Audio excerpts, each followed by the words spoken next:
Howdy folks, and welcome back to World of Warships with Rear Admiral Jingles. For the benefit of those of you who didn't watch Not Mingles with Jingles yesterday, I'm back. I had my second COVID vaccination on Saturday, which knocked me flat on my arse. It meant that I spent the entire weekend in bed with Boo and the cats, and a lovely fever. But I'm back, normal service has now been resumed. Action stations. Today, courtesy of Little White Mouse here, we're going to be taking a look at the brand new Royal Navy World War I Dreadnought era battleship, HMS Agincourt. And the Agincourt is a ship that I have to be honest, I've been hoping Wargaming would introduce to the game for a good long time, because it gives me an excuse to talk about the history of the ship, which is downright unusual and actually pretty funny. As long as you're not Brazilian or Turkish. What do you mean, Jingles? Oh, I'm so glad you asked. Allow me to explain. At the turn of the 20th century, Brazil, whose chief rivals at the time were Argentina and Chile, possessed a navy that was both technically and numerically inferior to both. To make matters worse, in the wake of the 1889 revolution, which deposed Brazilian Emperor Dom Pedro II, the Brazilian navy found that it couldn't even care for the ships that it had. However, when the 20th century rolled around, a couple of factors arose which would swiftly change that situation in Brazil's favour. First, warming relations between Chile and Argentina led to those two countries signing a naval treaty which limited future expansion. Secondly, the world suddenly discovered that it really wanted lots and lots of coffee and rubber, something that Brazil was strategically placed to benefit from. With huge amounts of money flowing into Brazil, as her exports of coffee and rubber skyrocketed, the Brazilian Navy suddenly found itself in the position of actually being able to expand. And for that, they didn't just want more ships than Chile and Argentina, they wanted better ships than Chile and Argentina. Now, opinion was divided within the Brazilian government and navy over exactly what form these bigger and better ships should take, but while they were still arguing over the details, with money burning a hole in their pocket, they placed orders for 3 battleships with the British shipbuilders Armstrong Whitworth and Vickers. 2 were built immediately, with a third to follow, and the third would be known as the Rio de Janeiro. The issue that was dividing the Brazilian government over these 3 new battleships was what caliber guns they should be fitted with. Remember, they didn't just want more than Chile and Argentina, they wanted better than Chile and Argentina. So some fairly prominent voices within the Brazilian government were arguing that these new ships should be armed with the as yet untried 14-inch guns. Now remember, at the time, 1911, the number of battleships armed with 14-inch guns in the world could be counted on the fingers of one head. And the more conservative voices within the Brazilian government were calling for the ships to be armed with 12-inch or 305mm guns. A caliber of gun that was fairly standard for battleships of this era. But that was the problem. It was fairly standard for battleships of this era. And remember, Brazil wanted their ships to be better than anything that Chile or Argentina could field. So a compromise was reached. The Conservatives won out. The ship was designed to be fitted with 12-inch guns rather than 14-inch. This of course begged the question, if the ship's armed with the same 12-inch caliber guns as most other dreadnoughts of this era, then how do you make it appear more powerful? And the simple answer was, you give it a shit ton more. And that's exactly what they did. The Rio de Janeiro had 7 gun turrets, each armed with 2 12-inch or 305mm guns. Unfortunately for the Brazilian government, right after the Rio de Janeiro's keel had been laid down in 1911, at the Armstrong Whitworth shipyards in Newcastle upon Tyne, a couple of things occurred which would make it very difficult for Brazil to finish paying for it. As well as a general depression in Europe following the end of the Second Balkan War, which reduced Brazil's ability to obtain finance through foreign loans, and then Brazil's coffee and rubber exports kind of collapsed. Ironically, considering that the ships were being built and expected to be paid for in Britain by competition from British rubber plantations in the Far East, which destroyed the Brazilian monopoly. Realising that they were never going to be able to finish paying for the Rio de Janeiro, the Brazilian government took the wise decision to put the ship up for sale at the end of 1913. This is where the Ottoman Empire, modern-day Turkey, entered the chat, buying the ship outright from Brazil at the very end of 1913 and renaming her Sultan Osman I. The Sultan Osman I, as she was now known, underwent sea trials in July 1914 and was completed in August 1914.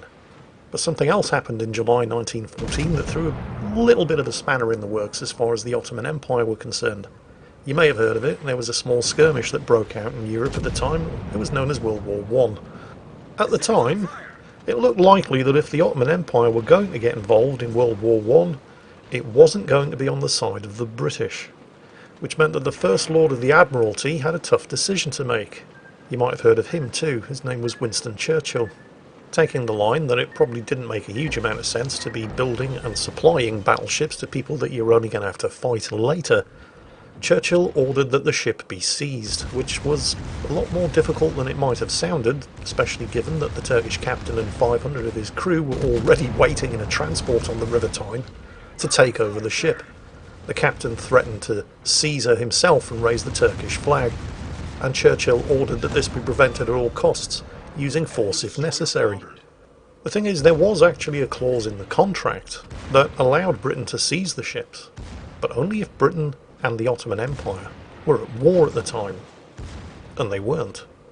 Although thanks in no small part to the seizure of the Sultan Osman I and another Turkish battleship, both of which had already been paid for by the Turkish government, Britain and Turkey would soon be at war.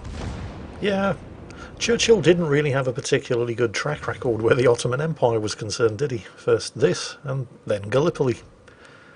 Anyway, the ship was seized. It was renamed HMS Agincourt, although her mixed Portuguese and Turkish heritage would cause some problems.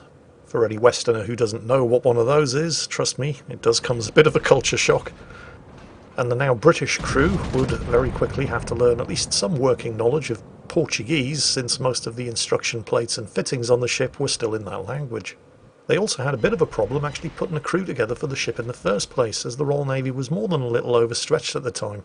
They solved this problem by drafting the captain and executive officer and most of the senior rates from the Royal Yacht Albert and Victoria, and filling up the rest of the ship with minor criminals from Royal Naval Detention Quarters. The ship quickly earned the nickname the Gin Palace, partially because she was fitted out rather luxuriously by Royal Navy standards, and also as a corruption of her name, Agincourt, with pink gin being a popular drink among Royal Navy officers at the time. So how does the ship actually perform in World of Warships? Well, she's a bit of a mixed bag. She's definitely not very well armoured. In order to cram so many heavy turrets and guns onto the hull, they had to make some compromises with the armour in order to be able to carry that kind of firepower and still have some kind of speed. Her armour is pretty bad.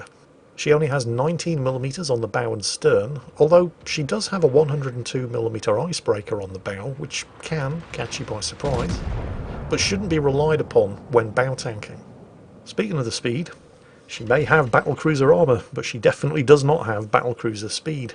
Top speed of 22 knots, which was competitive at the time she was built, and doesn't feel terribly out of place at Tier 5, because there are a lot of slow ships at Tier 5, but there are also quite a few fast ships at Tier 5, and the Agincourt is definitely not one of them.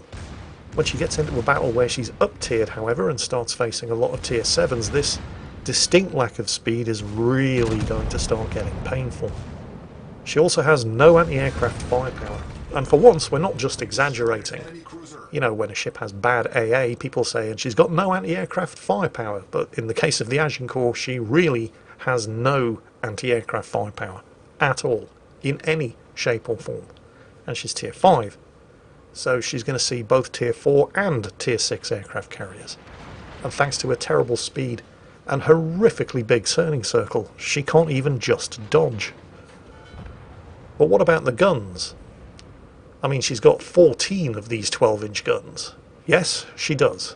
And they're all terrible. Technically, these are the same guns that you see on the Bellerophon and the Dreadnought, the British Tier 3 battleships. Now, what tends to happen in World of Warships, when you have a battleship which has low caliber guns for its tier, or has the same guns as other ships, lower tier than it tends to get better performance on those guns to compensate. But in the case of the Agincourt, what actually happens is that it has a worse reload, worse accuracy, and worse high explosive damage output than the same guns on battleships 2 tiers lower. The armour piercing is terrible. The penetration is so bad, it can't reliably penetrate the belt armour of other dreadnoughts at ranges of more than 8 kilometres, and the fuse timers on the shells are so long that they just tend to over-penetrate same tier cruisers rather than popping the Citadel on the way through. If it wasn't for the USS Oklahoma, the Agincourt would easily win the prize for having the worst main battery guns of any Tier 5 battleship in World of Warships. So is there anything actually good about this ship? Well, you've probably noticed by now, those secondaries seem quite tasty. Agincourt's secondaries are a mixture of 152 and 76mm guns, but because Agincourt is only Tier 5, even the 76mm guns are actually kind of useful. And this is for a number of reasons, not just because of the reduced armour plating of the majority of the kind of ships that the Agincourt is going to be fighting, but the commander skill rework, which was a flat nerf to the efficiency of Tier 7 and up secondary builds, was actually a bit of a buff to Tier 6 and below secondary builds. You see, the way the old manual fire control for secondary armament skill worked was that if you applied it to a Tier 7 or higher ship, it gave an accuracy buff of 60% to the secondaries. But it only gave a 15% buff to the accuracy of Tier 6 and below secondaries.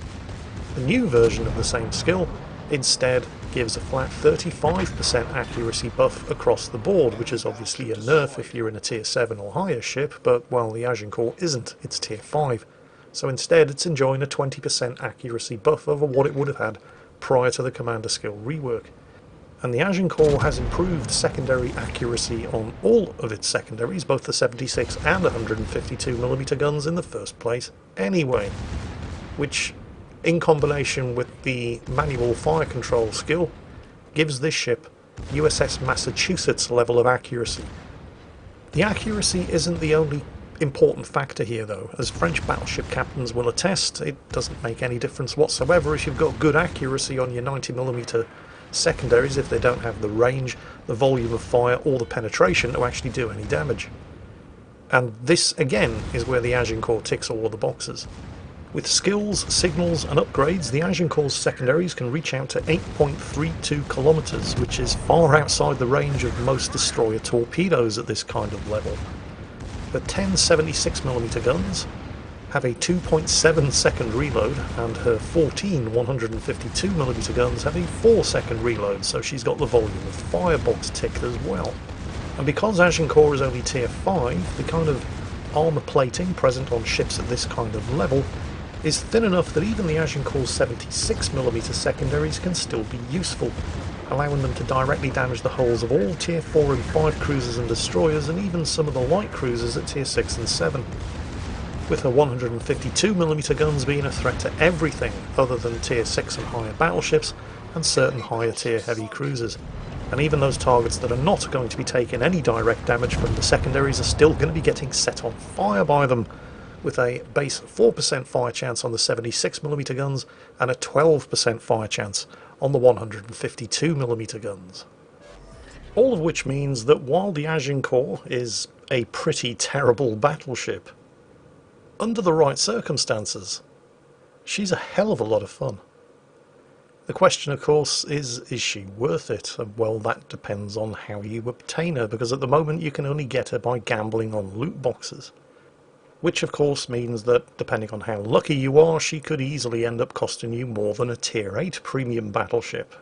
That being the case, I would recommend that if you do like the look of the Agincourt, then you're probably better off waiting until she's made available for sale through more direct means on the premium shop. If you're going to do that, then you'll certainly have plenty of time to have a good long think about it, and that being the case, I'd definitely recommend that you follow the link in the video description and check out Little White Mouse's excellent and exhaustive review of this ship on the North American forums, which was invaluable to me at least when it came to putting this video together. Bear in mind also that in order to get the most out of the Agincourt, you're going to require a British battleship captain that you're not going to have an awful lot of use for on any of your other British battleships, who has a substantial number of skill points available to get both the stealth and secondary build that is going to make this ship worth having. If you can tick all of those boxes, and you don't mind waiting so that you don't have to gamble on loot boxes in order to get her, the Agincourt is definitely an extremely fun ship to play. Thank you to Little White Mouse both for her review and the replay, and as always, take care, stay safe, and I'll catch you next time.